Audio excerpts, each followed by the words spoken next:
Hi, indie authors. This is Valerie Isan, and today is May 29th, 2019, as I record this episode number 13. Today I'm going to be talking about managing your ISBNs if you have chosen to purchase them, and also talking briefly about your print book cover file. Personal update. I got some clarity this last week about client work and how to fit that into my schedule. I created this model calendar schedule for the week, for the work week, Monday through Friday.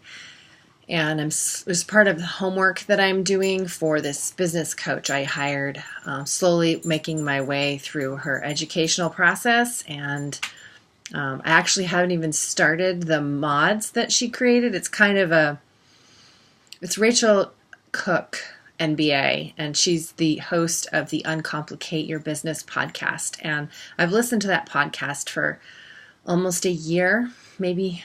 It's been about a year, I think, since I started listening to it, and I really like her teaching style, and I know I've brought this up before in the podcast, but I went ahead and hired her and joined her Sweet Spot Strategy business coaching, and at the beginning of it, there is, I think, 6 mods that you go through that help you, kind of like formulate the blueprint of your business structure, and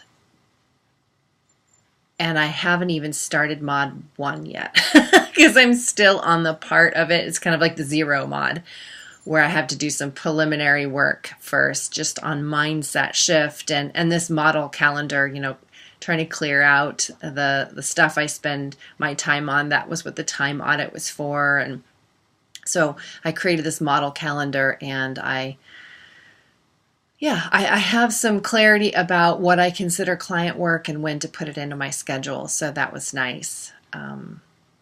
Totally unrelated is I'm still working on my Spanish. I go to a Spanish class every Monday, and tonight is Wednesday, so it's Spanish conversation circle night. So I'll be going to that tonight.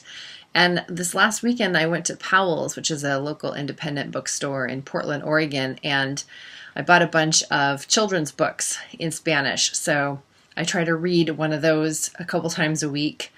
I don't know what I'm saying, but at least I'm reading it out loud in Spanish. So that's good too. I got my first thoughts back from my Alpha Readers book club.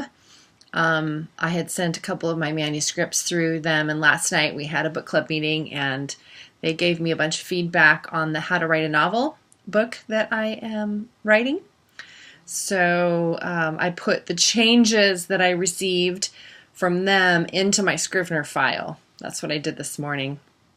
And so I have a lot of work to do on that book. Mostly the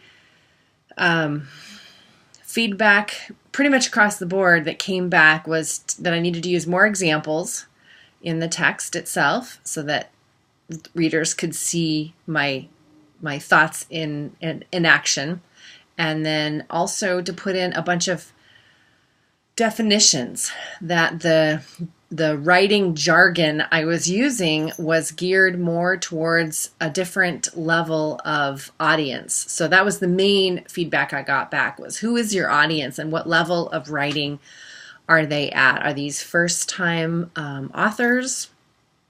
First-time writing a book ever? Is this the first book they've ever written, or is this a different level of people that have been writing for a while? Maybe they've written a couple of books already and they just want like a refresher. So I have to be clear. I have to decide who this book is actually for, and then make the verbiage in the book cater to that person. So I need to add more definitions and be more clear about my reader market for that particular book. So things to think about. And so after getting that feedback last night, it got me thinking more about the people that I interact with, the writers that I interact with that have questions.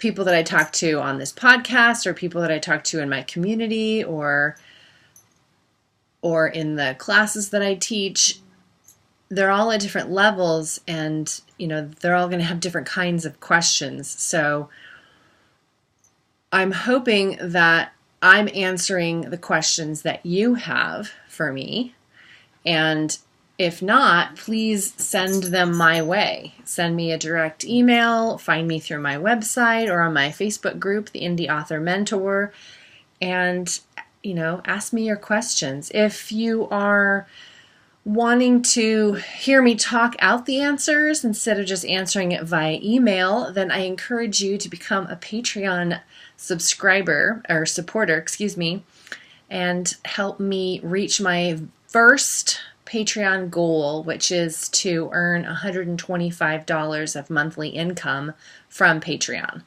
And when I hit that goal, I'm going to be releasing a monthly Q&A secret audio podcast episode for just my Patreon subscribers. So you will get special treatment and get your questions answered first.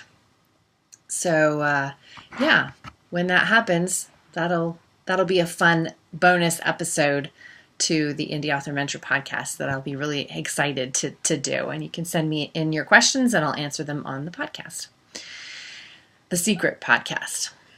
So the support of patrons on Patreon helps make this show and other projects possible. Plus, being a patron of the arts is a totally cool thing to do.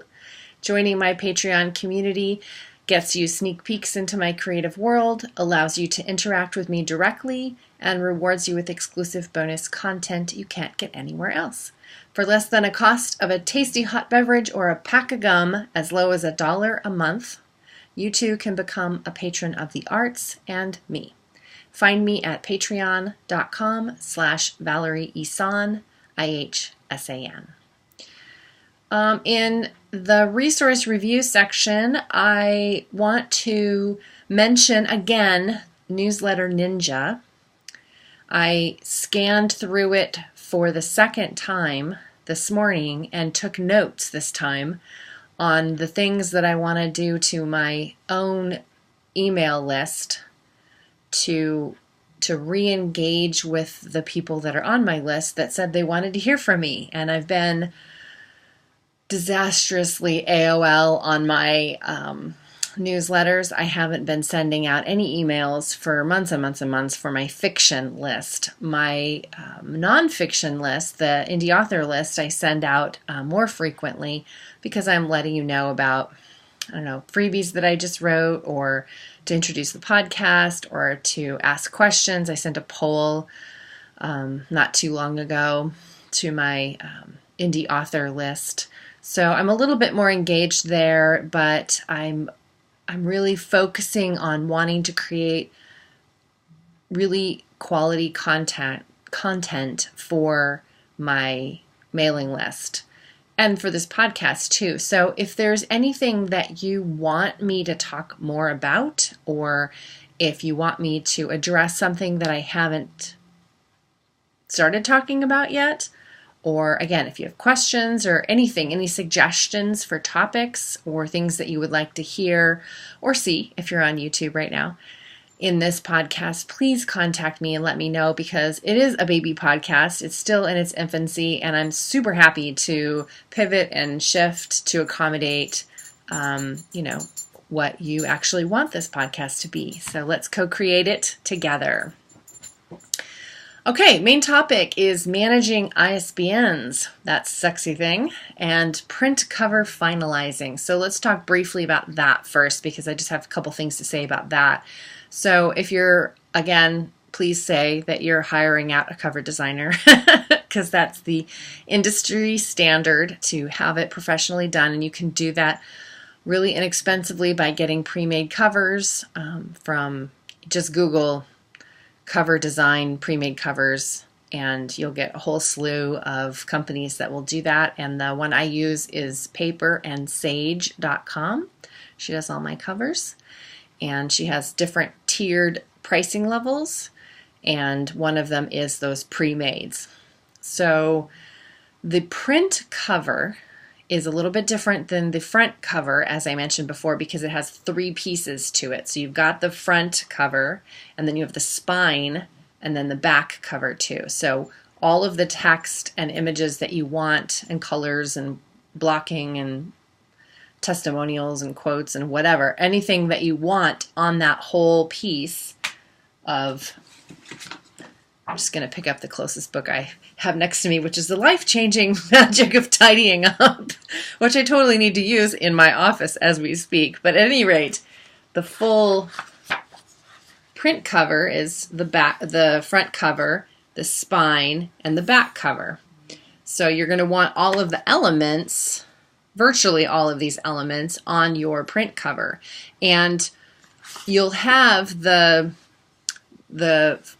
photography, the stock photo or whatever you've chosen to use for your front cover. And if you've purchased a pre-made from your cover designer, this part will already be made and you're just plugging in the text, or the cover designer will just plug in your text of your title and the author and the placement of it and such will already be designed.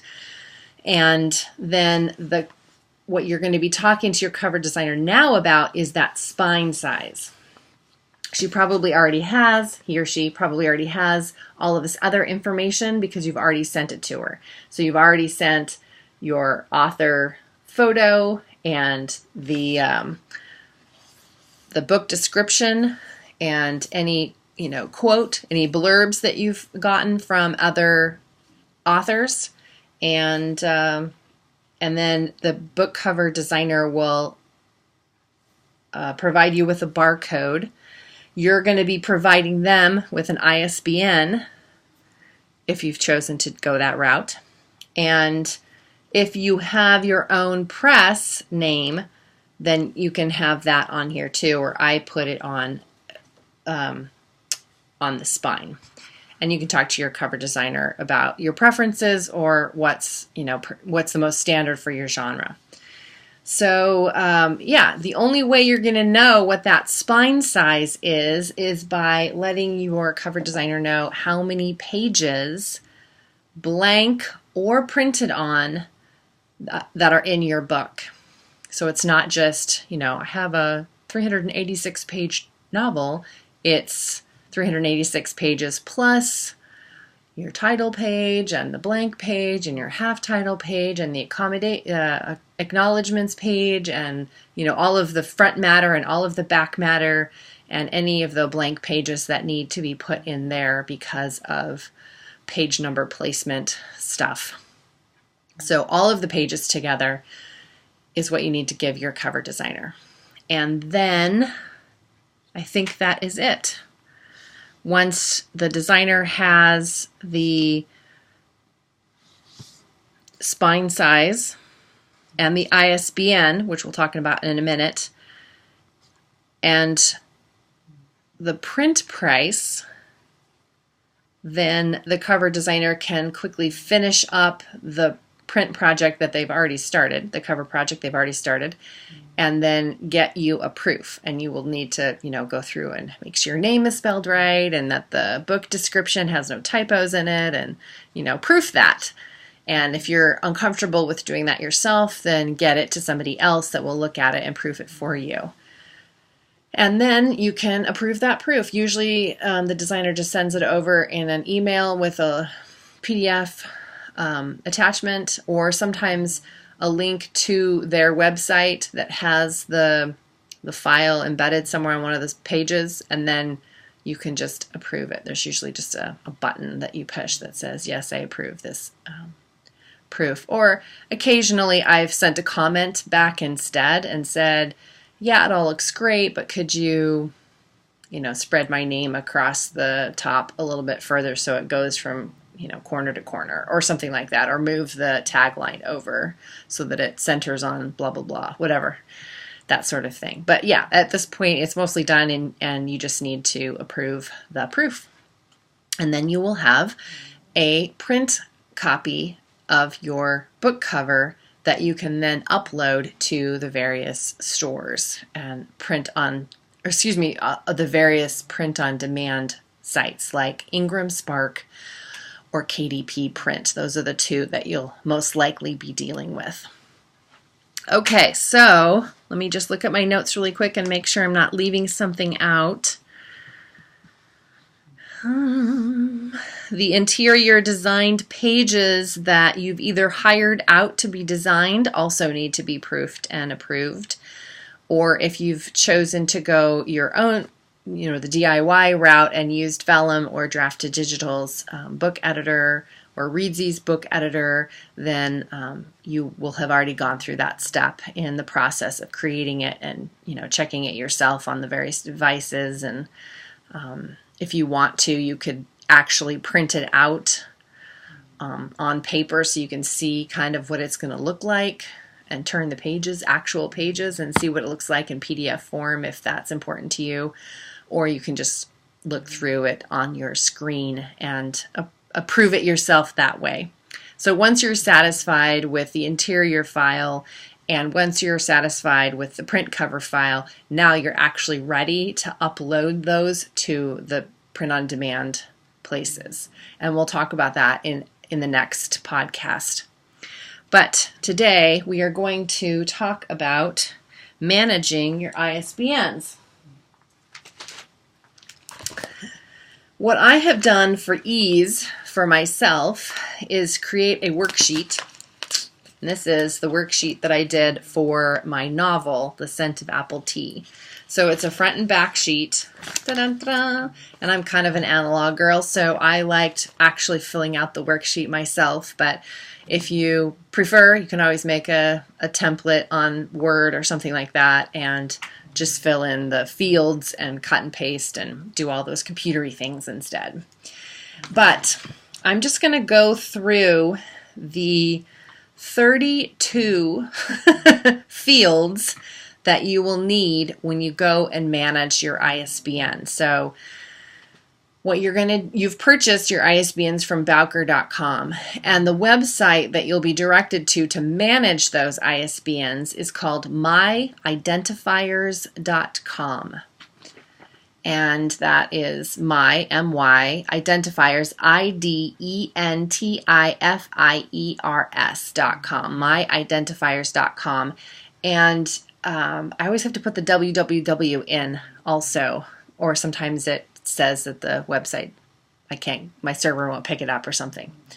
So www.myidentifiers.com. And then you are going to, once you're logged in and you go to the My Account tab, then it's a drop down menu bar and you choose Manage ISBNs. And then you're going to see all of the ISBNs pop up in a table, all of the numbers, if you've bought a pack. So I bought a pack of 10, so there was my 10 ISBNs. And then you'll have a choice to just pick one of the numbers to use. So once you've chosen a number, then it's going to ask you a whole bunch of questions. And what I've discovered in the process of self-publishing several books now is that almost all of the questions that are asked at this stage when you're managing the ISBN and assigning the ISBN to a particular book format are much the same as the questions that are then asked when you upload your book to Ingram Spark, which are much the same as the questions that are asked when you upload to KDP Print. So I put it all in one place, and then I don't have to look up this website to grab this piece of information or go through this file and see what I said in the last one, and it gets too scattered. And so a job that should take maybe a half an hour ends up taking 2 hours because I'm pulling things from different places and opening this website and that website, and I'm repeating myself a lot, and that just takes up too much of my time. So which, is annoying, and I don't have a lot of it to waste on stuff like that. So that's why I created this sheet. And if you want a copy of it, you can just give me a call. Just send me an email or a comment on this podcast episode and tell me you want it, and I will email it to you. Okay, so of course you're going to need the title of your book and the subtitle if you have one. Then it wants the main book description. And now obviously I don't have that written on my one little line here under main description, but I'll pull it up and have a little clipboard or something on my screen that'll have it that I can just cut and copy and paste quickly. It's going to want the publication date, so you're going to have to forecast that out when you're managing this ISBN, when you're assigning it to this book. If you want your publication date to be a month out or 2 weeks out or whatever it is that you decide. And the copyright year, it's going to ask for the Library of Congress number. So if you have chosen to go that route, you will have already gotten one. If you haven't yet, and your publication date is in the future, you can leave this field blank and then edit the details of this, because basically all you're doing is just attaching metadata to this number. So you can go in and change some of the metadata, like the categories maybe or something like that, but some of them you won't be able to once the number is assigned. But I believe that's one of them, that maybe you could go in and put that Library of Congress control number in later, as long as the book is not published yet. You cannot retroactively go back and get a Library of Congress number after your book is published. Okay, it's going to ask for the author and or contributor identity name, that's you, and then the author or contributor entity date of birth, that's you. It's going to ask you what medium that you want this printed in, or not printed, but this book. Oh boy, let me rewind. Again, back from another episode, the ISBN that is assigned to your book is assigned to not your title, but is assigned to the format. So if you have a nonfiction book on, I don't even know, potty training your kid. And you also have a workbook on potty training your kid, and you also have a DVD on how to do it or something like that, then those are all going to be, even if it's somewhat the same content, it's in a different format. And so that format needs a different ISBN, so that when the customer goes to the bookstore to order the book or the merchandise, whatever it is, then they'll know the bookseller will know which number to order. So what medium is this ISBN that you were assigning to this thing? What medium is that thing in? So for my novel, it was print. This was a print book that I was doing. It wasn't an audio book and it wasn't an ebook. It was a print book. And then it's going to ask what, even more granular, what format that medium is in. So it's a print book, but is it paperback or is it hardback? So I chose paperback for this. Under format detail, if you're in the United States, you're going to want trade paperback. That's the choice you're going to want to choose. Under packaging description for a novel, you're going to want no outward packaging, at least for a paperback. If you're doing a hardback, I don't know if the book jacket is considered outward packaging, but I think that's mostly talking about like if it's a CD or something and it needs a CD case or something like that. I think that's what that's referring to. Number 13, trade catalog. What you're going to want to put if you're in the U.S. is the U.S. Open Market Edition. That's the choice that you're going to want to choose. 14 and 15 are the subjects. You get to choose a primary subject and a secondary subject. And I did not write in here what mine were, because that's a drop-down menu thing that will take you a while to look through their selections, and I'm always disappointed in the selections. They're not niche enough, and it kind of sort of fits in this subject matter, so I guess I'll choose that one. That's kind of what'll happen for you probably. So do the best you can there. It's going to ask you about size details, like the weight of it. Do you want the weight units to be in pounds, which I did, And the number of pages, they'll need to know that again, and the number of illustrations, if you have any of those. Where is the title sold? I chose United States. The publisher is my publishing company, Willow Bench Books. The title status, you either want it to say forthcoming, because it's not available yet, you know, your publication date is in the future, or you want it to say active record. So those are kind of the two that you'll probably choose from. There are other choices, and if one sounds better for your project, then awesome. But those are the two that I most use, either forthcoming or active record. The publication date is doubled up, but it wants it again there for some reason. I guess probably because if you're telling them that the title status is forthcoming, they're going to want to know when it will be available. Number 21 is your target audience, and what you're going to want to put for that is trade. The currency, you choose the currency of your country. The price, so this is where you want to put how much it costs for your book, your paperback or whatever, but I want to say something briefly about price and barcodes that I should have said a little bit earlier about the cover design section, and that is I've always had the print price, I said that wrong. I've always had the price printed on the book itself, but there are ways to attach the print to the barcode without listing the price on the book, and then that means that you could sell your book in other countries or, you know, at other places in your country for different events or something, and have different prices. So you can have it listed on your cover or not. I guess that you can just choose what feels right to you. But at any rate, you need to put in a price when you're managing your ISBN. The price type is retail price. Price availability, again, it's a drop-down list. I always choose available, but there's other options that maybe suit your project better.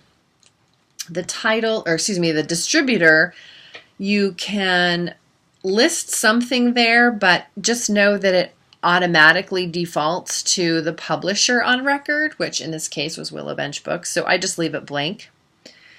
The title ship date, I always put as the publication date because it's a print on demand. I don't need to have them ship me 2,000 copies for me to try to, you know, send out and sell. And the sale date is always the same as the ship date for my business. It might be different than yours. Number 29 is the title returnable? So I recommend saying yes, because bookstores are not going to want to take a risk on an unknown writer and purchase your book for their shop if they can't get rid of it if it doesn't sell. So I always put yes for returnable. That means that you will have to buy it back, though, at the discounted price. It gives you the options of yes, no, strippable, or contact. Meaning contact me first, you know, we'll work something out, I guess. I don't know what contact means other than they'll contact you first. It asks for the series title. So if you have a book in a series, they want to know that. And the series volume number, if you have that. Number 32, and the last one is the sales rights type. So you have to actually click on Add Sales Rights, and then you get the drop-down menus.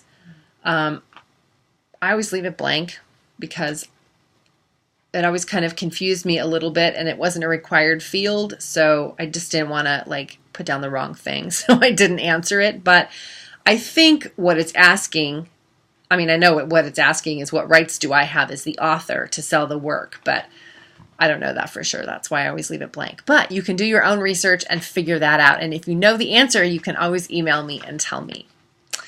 So that is how you manage your ISBN and assign an ISBN number to a particular title and format. So you'll have to redo that over and over with each format that you choose to create under that title. So The Scent of Apple Tea currently is in paperback. And eventually I want to do a large print paperback. So that will need a new ISBN. And I would love to do a hardback one day just to see what it looks like. That'd be fun. And if I do that, then I want a hardback large print. So all 4 of those would have different ISBNs. And I would love to have an audiobook version. So that would be 5 different ISBNs. I don't do ISBNs for ebooks anymore. That's just a personal choice that I've made for my publishing business. But yours might be a different choice. And you might want ISBNs for each of your ebook formats as well. So you'd have to have, if you do choose to get an ISBN for your ebooks, then you would have to have 2. One for your Mobi file for the Amazon store, and one for your EPUB file, which goes everywhere else. And you don't need to have an I'm trying to be really specific with this. If you've chosen to assign an ISBN to an ebook EPUB file, and you upload that EPUB file to multiple stores, you don't need a new ISBN for each of the stores. You just need an ISBN for that EPUB. So if I want to do ISBNs for all my ebooks, which I don't recommend, but if I were doing that, I would need an ISBN for the Mobi file to upload to KDP or the Amazon store. And then I would need an EPUB ISBN for uploading to Draft to Digital and Nook and Apple Books and Barnes and Noble. I think I just said that. And Kobo and all of the other stores would just have that one ISBN. You can re-upload it with that number. Okay, I hope that's clear. If you have any questions, email me, Valerie at valerieissanauthor.com, IHSAN. Be well, keep writing and publishing, and I'll see you in the next video.